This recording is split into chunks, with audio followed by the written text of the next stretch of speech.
Do you know what's the most important label of the world? Price tag. No. No. Okay. It's the labels that people put on you and the labels that you put on yourself. Welcome to today's podcast. That was so heavy. Alright guys, so welcome to another episode of the hahang podcast. With me today I have another one of my friends. Okay, can you introduce yourself? Who are you? What are you doing now? And anything else that you think is interesting about yourself? Alrighty. Hi, my name is Kada. I'm a friend of Pierre. Oh. Hey. Alright. You got live audience leh. Oh, thank you. So I am a year 3 going year 4 NTU psychology major student. I've known Pierre for about A few months only actually. I mean, I kind of know he existed from my friend. Oh actually I knew you existed. Yeah, we had a mutual friend who is currently overseas right now. and who's probably gonna feel FOMO about this. I don't know. Actually, he replied to the story I posted yesterday. He's like, he asked, when's my turn? So I replied him, hey Sam, if you're listening, I asked him, what you want to talk about? Okay, continue with your introduction. Yeah. I guess I like to declare that West Side is the best side. Yeah, you can declare all you want lah. Whatever is the truth is the truth. Where's the button for the boo sign? Oh my goodness. Oh wait, there's a boo. Is there? No. I removed the boo one. West Side, West Side. Alright. Yeah, that's all I have to say. Yeah, okay, whatever. North side, west side, JK. Doesn't even rhyme though, but okay. Okay. So I think a little bit more about yourself is so why do you choose to study psychology? It's not because I read people's minds. So do psychology students actually learn how to do that? Never. Okay, yeah. So if you're thinking of studying psychology because you want to read people's mind, just don't lah, huh? Breaking your dreams right now before you actually start on this. Okay, come.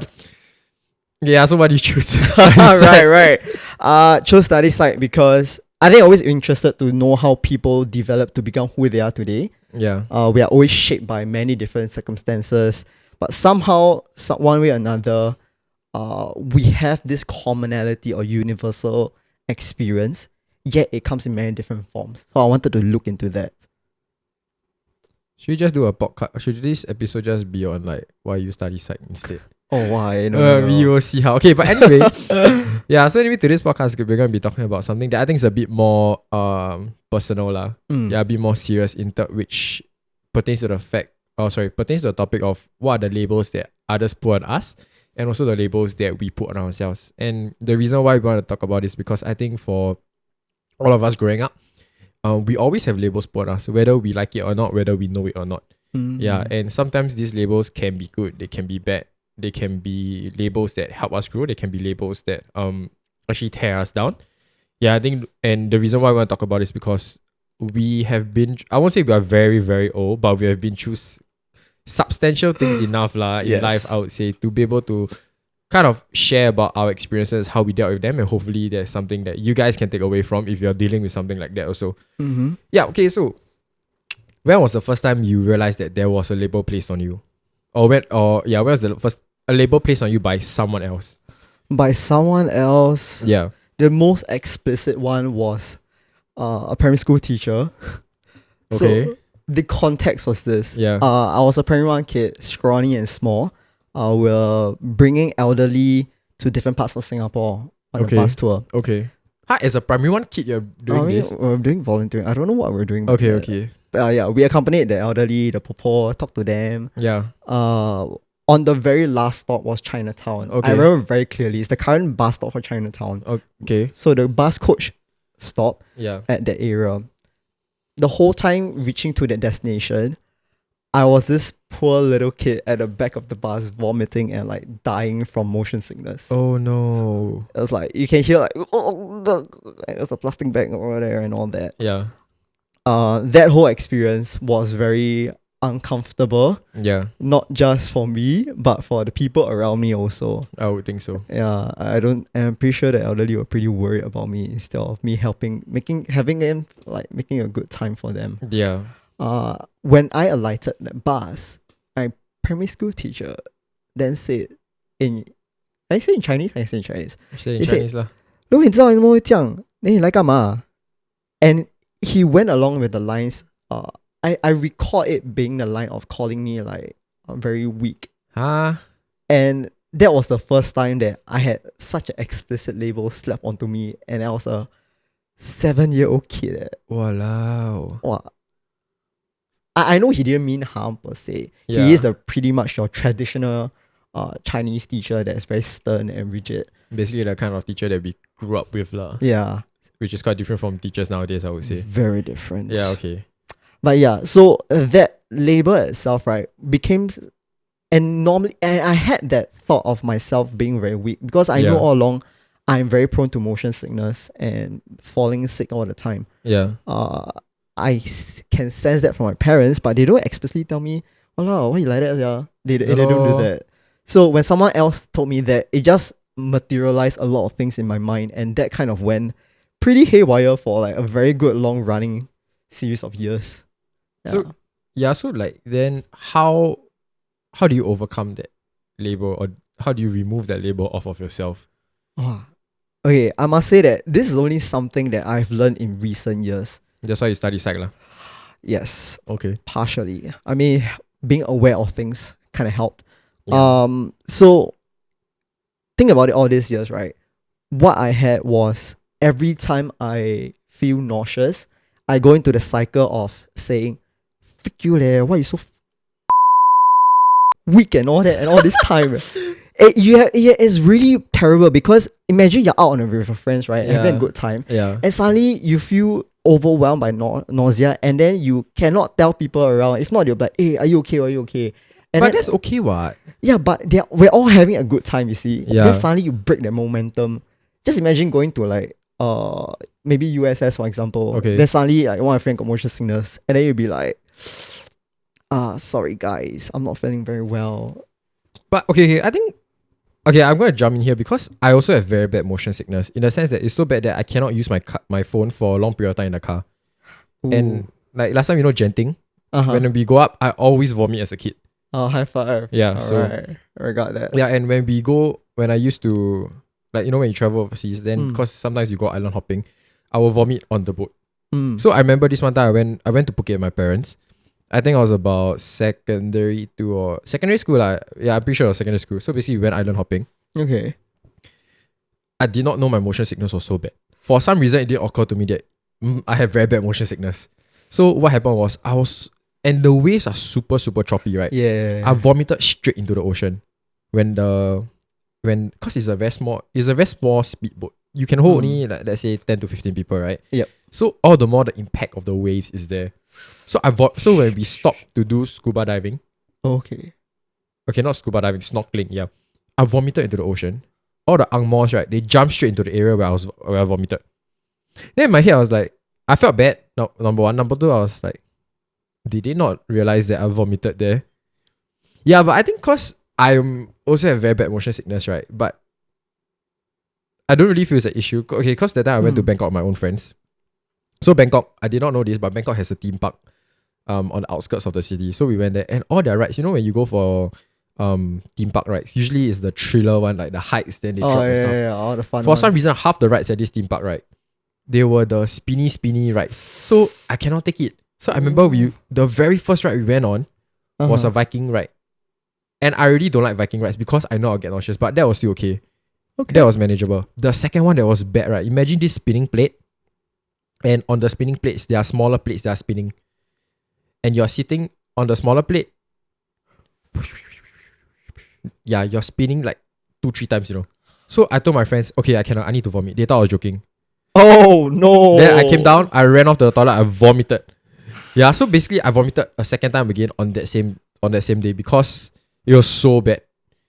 Yeah, but I think thank God, like, okay lah, my friends, they're really good friends lah, so they didn't say anything. They were just like, are you okay? Like, they laugh a bit, I also laugh a bit, but yeah. I know, okay, I believe my friends, they wouldn't complain about it and they'd be worried for me. But it's more of like an internal guilt kind of situation. Yeah. And growing up with that repeatedly, every time I feel nauseous and I end up vomiting, it becomes a cycle of me blaming myself for why am I so weak? Why am I like that? Why why everyone else can have like a typical functioning day and all that, but here I am. Okay. So that kind of thoughts just kind of mix with this sense of guilt. Yeah. And it just kind of overwhelms. And it takes like a couple of days to recover as a primary school kid for me for that. Definitely. Because the physiological symptom of nausea and all that, you'll go with it after like I pop like a motion sickness Yeah. pill. But the days after, you'll be looking back at a day at like the previous few days like, wow, shit, man, it caused so much trouble for people. Yeah. That kind of stuck for many years, even as a teen, especially at one of my internship places. We were adjusting to cabbing very often. Okay. I did not take cabs most of my life, so the first month I was really terrible. Wait, so when you take car rides, do you feel nauseous? Very, until recent years. Oh. Okay. Standard rule for me, I always ask for, if I can, right, I'll ask to sit at the front. I would never want to sit at the back. Oh, the front is less. There's less impact, is it? Or I feel like it has something to do with my vision. okay, it's not. You have a open vision, lah. Yeah. Okay. So that kind of helped. If you put me on those genting coaches that you're talking about, 100% I'll be gone. You put me on anything on the waters, on the boat, okay. 100% gone. Same. Tekong was just as bad. Oh yeah, you know when I go Tekong, you know every time you take the ferry to Tekong, right? I'll close my eyes and sleep. I tell my friends, don't talk to me. Because I know if I talk to you, right, I'll get giddy. The worst part is, right, sometimes when you go back to Tekong, you need to fill out form. I don't know why. God, this one time we had to fill out form. I told my friend, can you just fill out for me? You just tell me what's the question, I tell you what's the answer. You just help me fill out. Because I cannot. I know if I write, I will vomit. Shit. Yeah, and in a place where you're in NS, everyone's supposed to be like masculine, right? Independent. Or independent. Vomiting people is the same thing, like you scared people laugh at you. Yeah.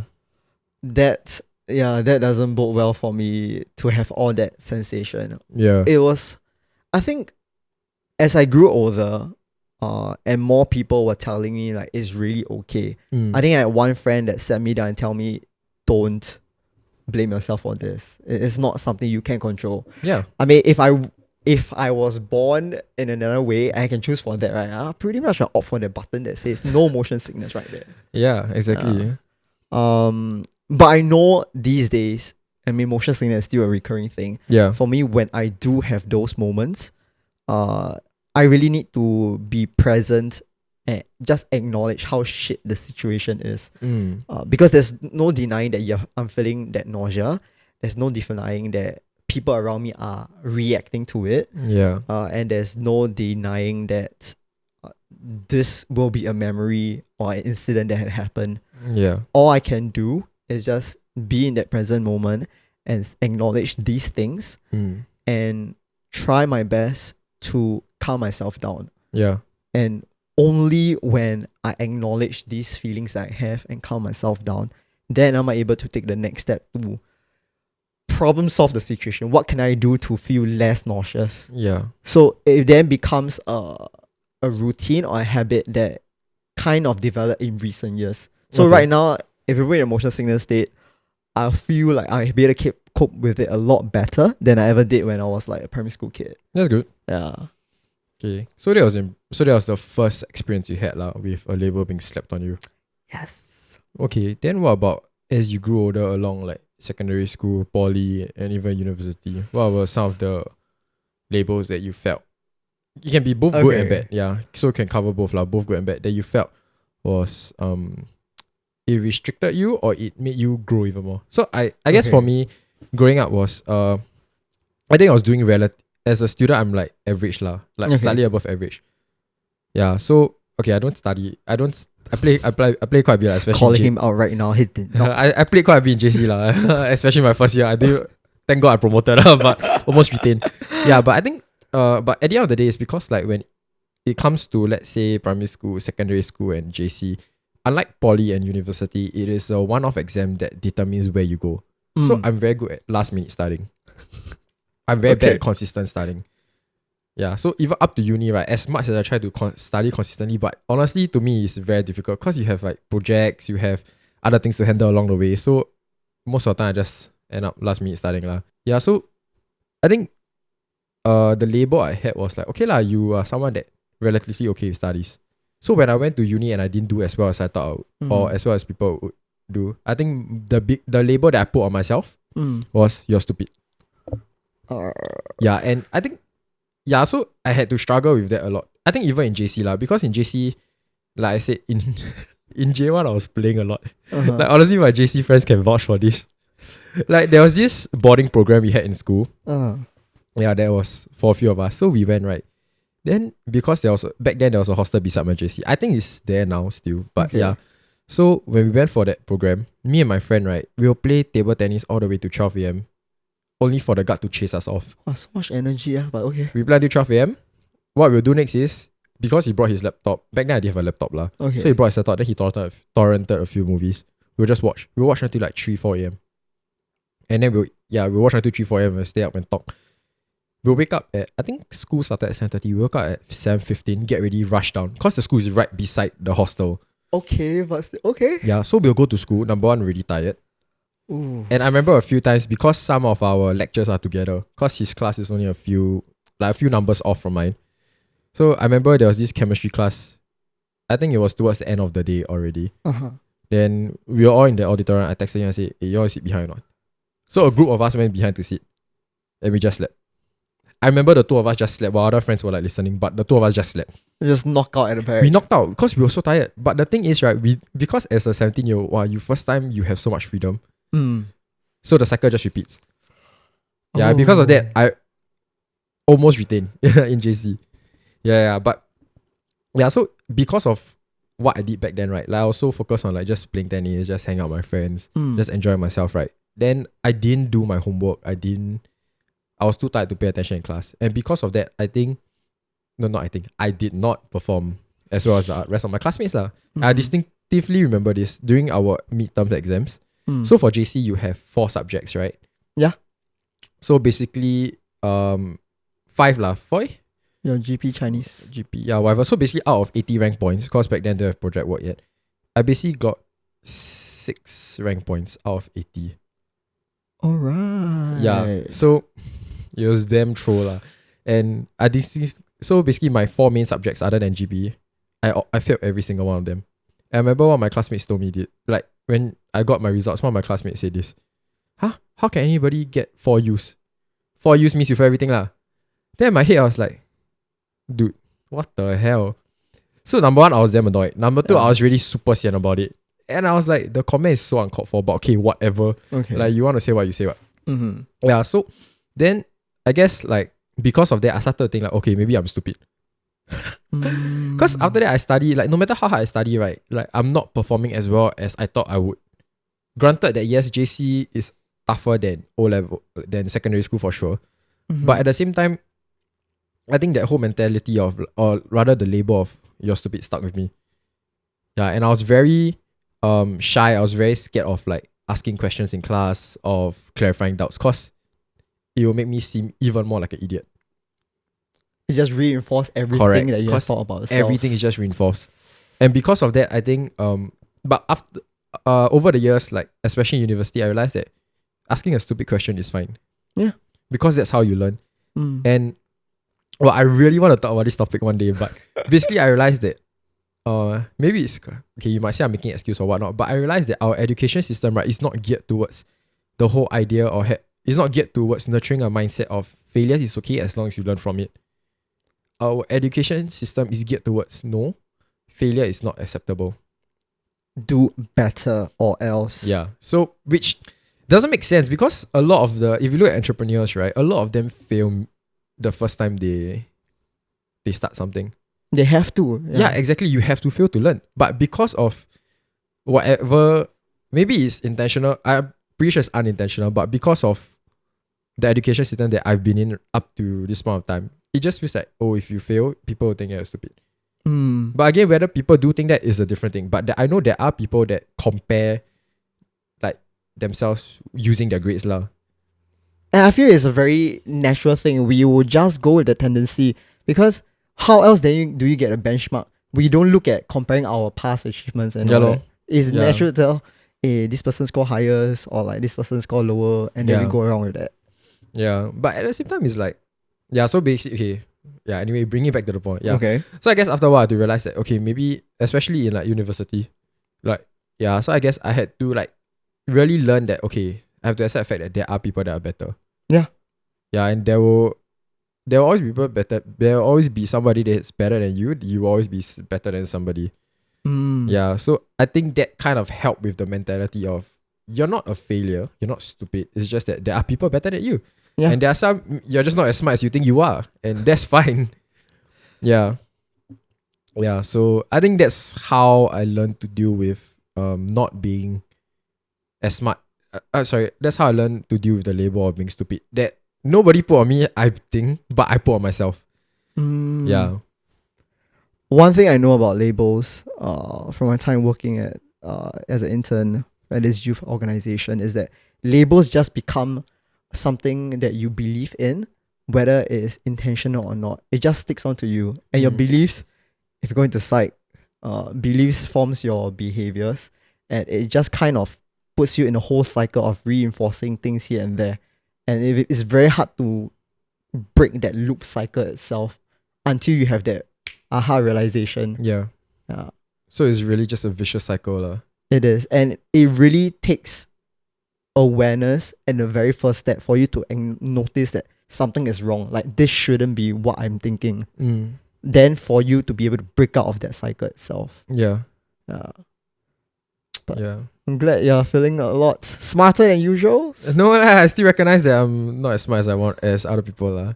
But that said, I guess we look at how do we then define smart. If we always define smart by grades, results, then it's gonna be a very hard work for a lot of people in this. Yeah, I think country. at the same time, it doesn't just pertain to results, but or whether you're smart or not. It's also, are you successful, which is which can be measured on various metrics.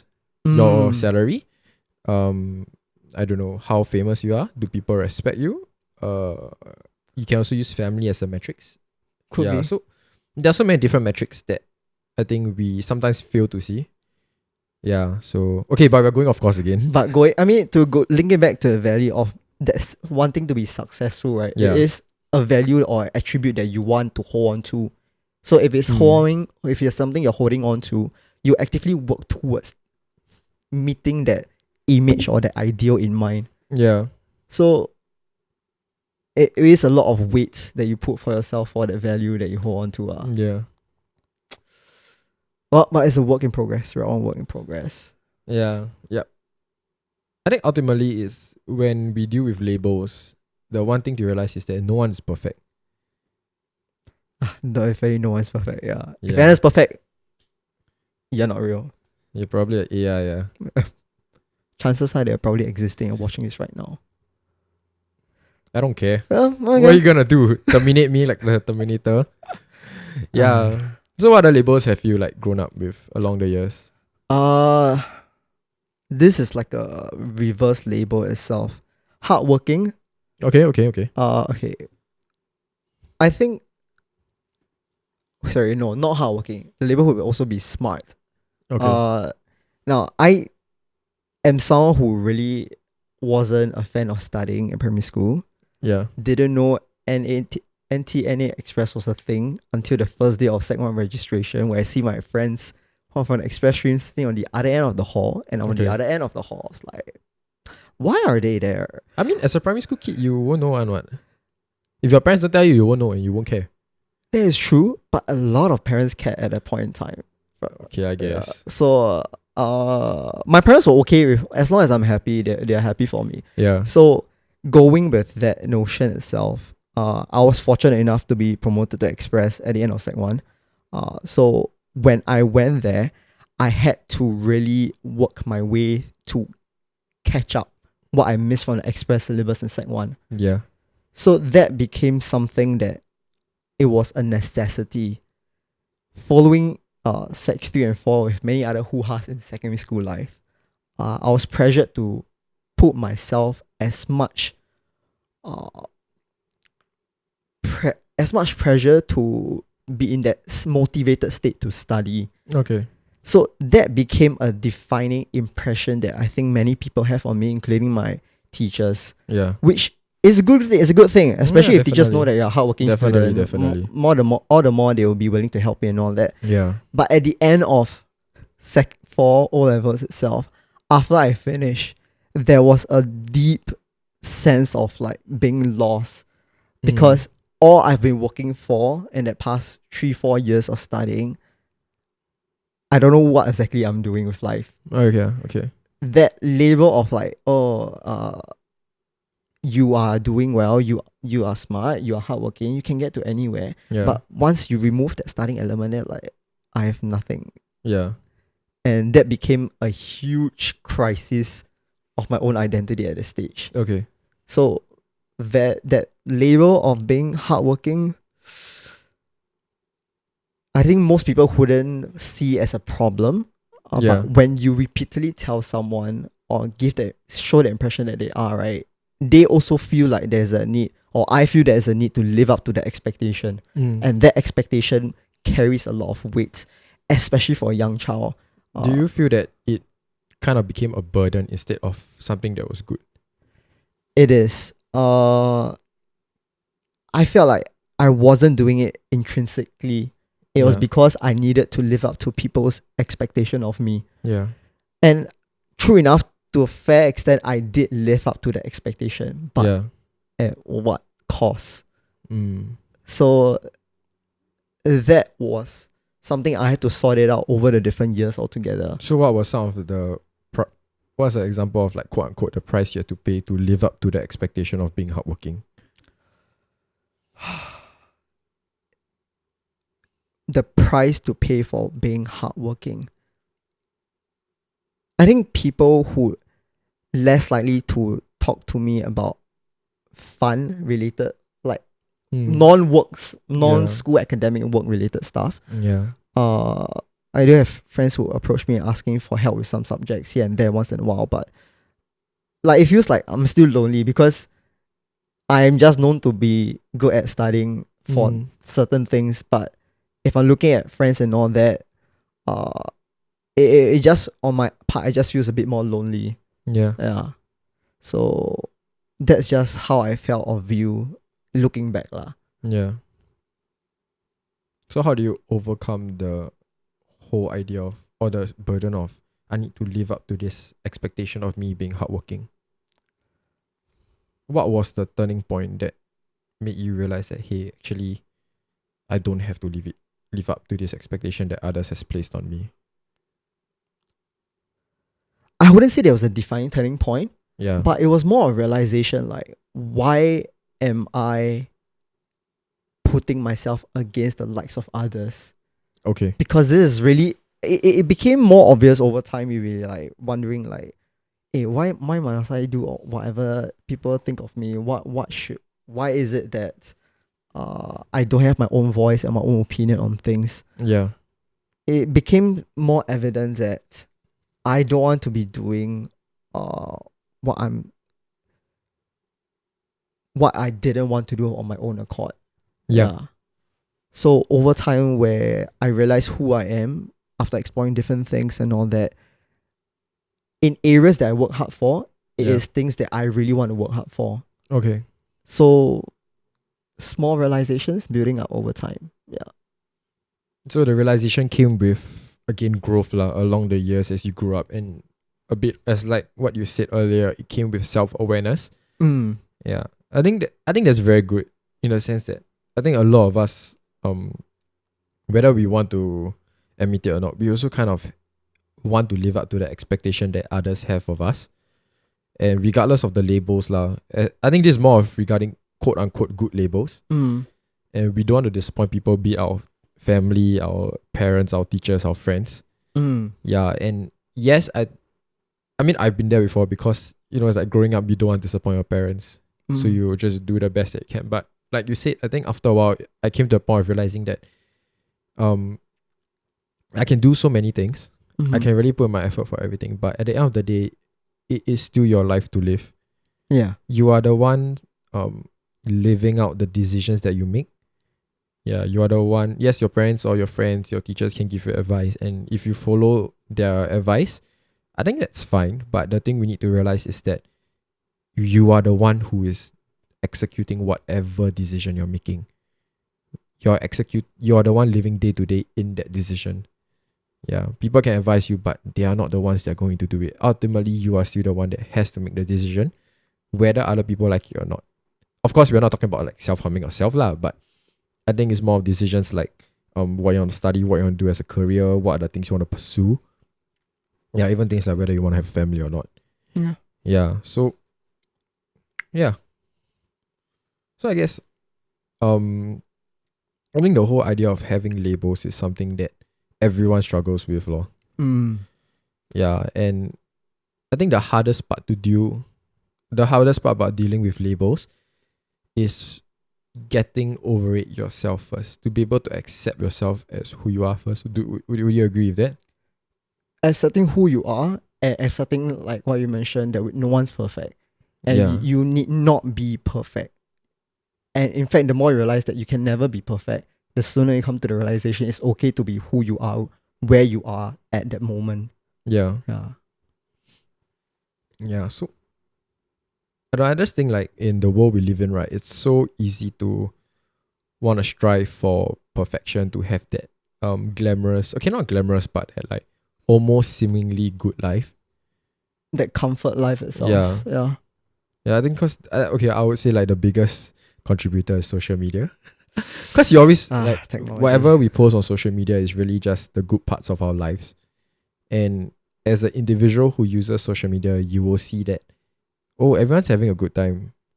But then you think to yourself, but I'm just here, I just argued with somebody, blah, blah, blah. But the thing is, nobody posts, or at least not on TikTok lah. TikTok, everyone airs their dirty laundry on TikTok. But yeah, so Okay. it's very hard to compare your real life, like REAL life, with to the real life, REEL life of the people on social media. It's never what it seems online, honestly. Exactly. Yeah.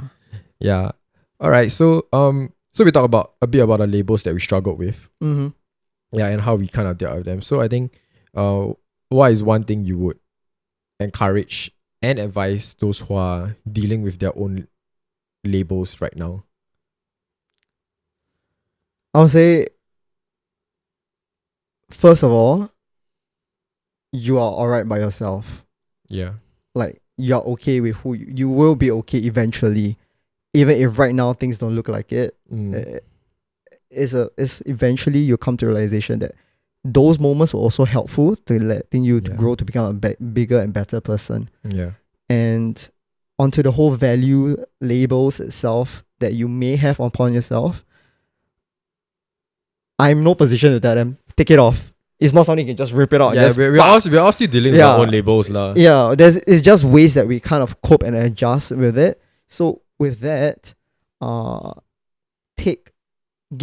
yourself to be gentle and have time to process and be patient with yourself. Yeah. And from there, slowly work out what is it you're comfortable to acknowledge and go from there. Yeah. Yeah. I think for me, okay, I forgot. I don't talk about this because it was something that I struggled with a lot up to JC. Okay. Up to JC, right, I didn't like to eat alone because the perception of, okay, because this was me, I look at people eat alone, I'll say like, aha, loser. Oh no, okay. Yeah. So like basically in JC what happened was because I kinda changed my subject. No, I didn't change my subject combi, I just didn't take a H2. I dropped my chem from H2 to H1. So because of that, my timetable was different from the rest of my class. So I had a lot more free time, which was good because I could do my work. So I finally started submitting my homework in J2. But yeah, but basically what happened was because my timetable was so different from the rest of my class, a lot of times I had to eat by myself and or study by myself. But up to that point of time, right, to me I was very scared of doing things by myself because I think growing up I was very conscious of what people thought of me. Fair enough. Until I think uni died or NS that I stopped caring already. Yeah. Everyone's entitled to their opinion on you, but you don't have to deal with it lah. Yeah. So but basically what happened was I think that 1 year really taught me how to be comfortable by myself, how to enjoy my alone time, which I really love doing now. And I realize it is so important. Yeah, because I think a lot of times what we fail to realize, especially when growing up, because we are so used to the idea that when you're around people, when you're always with people, you are seen as quote unquote successful because you can make friends, you have friends, you have a social life. Yeah, and you are not basically the whole idea of if you're a loner, you're a loser. Because that's the association that I'm not sure. I'm pretty sure it still stands now, but that's the association that we had last time. And because of that, I was so scared of doing things alone, like eating alone, studying alone, or going out alone. But I realized that it is in those alone times where you are able to really reflect and think about who you are as a person and what you want for life. Like, I think having alone time is very important. Even going out in public, having alone time, because it gives. What I enjoy is people. I like to do people watch. Like I sit down there. Stalker. No, like I'll drink my coffee. Then okay, let's say I'm reading a book or I'm doing reflection, whatever. Then I'll just like observe people from time to time. It's quite interesting to see how the way works, how society functions, lah. And from that point of view, you get a better understanding of who you are as a person. Mm. And to be honest, I realized that the times where I learned how to deal with the labels that I put on myself or the labels that others put on me is in those alone times, where I suddenly realized that actually it doesn't matter. Like, and I think being comfortable with yourself is such a powerful thing, because when you are comfortable with yourself, you're okay with whatever people say. It doesn't matter anymore. Yeah, the world can't hurt you anymore. Yeah, exactly. Like you have no friends. Okay, lah, no friends. So be it, lor. I'm happy with myself. Can already. Yeah, but the thing is, I realize there will always be people with you, lah. You always have those few friends that are there with you no matter what. It's very easy it becomes easier to suss out the people that are there for you in your life. Yeah. So okay, yeah. So I think going back to the point of how to deal, what's my encouragement and advice for those of you who are dealing with labels is really to first be comfortable with being yourself. Yeah. I think that was be comfortable being yourself, and also to be comfortable doing things alone.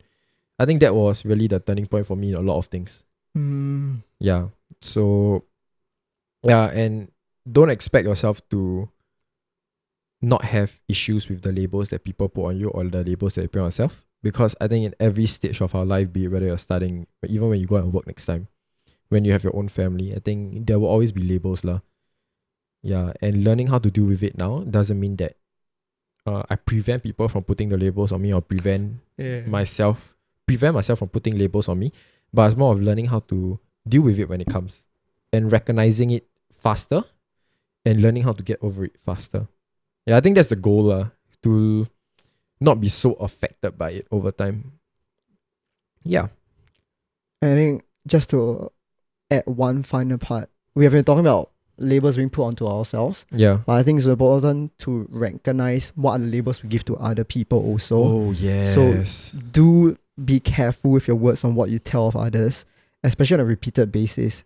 Especially if you're running joke on this person, and you never know if the person is not okay with it, lah. So those are kind of labels that we ourselves may be perpetuating also. So have you ever put a label on someone? Wow. I think I have, lah. I think unconsciously or subconsciously we all would have to some degree. Yeah. But I try to not put a label. I mean, it's very hard, especially when you heard news about certain people. Yeah, definitely. And especially if it's a very mixed grey area of things. But let's not go there. Then that's not helpful. That's just spilling tea. Yeah. Yeah, but okay, with that, we've come to the end of this episode, and really we hope that you guys, from hearing this, we realize that actually all of us are dealing with labels being put on us. We're all struggling with issues. Yeah, no one is perfect, and if it helps, talk to your friend about it. Or a counselor or a therapist. Yeah, definitely. I think schools have free counselors, right? Yeah, and there are online sites that are credible online sites in Singapore. Okay, credible online sites. Look at the link below. I'll put in the link. I'll ask Kada to send me the link. Okay, any final words, Kada? I still want to live. Yeah, okay. Alright, we'll see you guys in the next episode. Bye.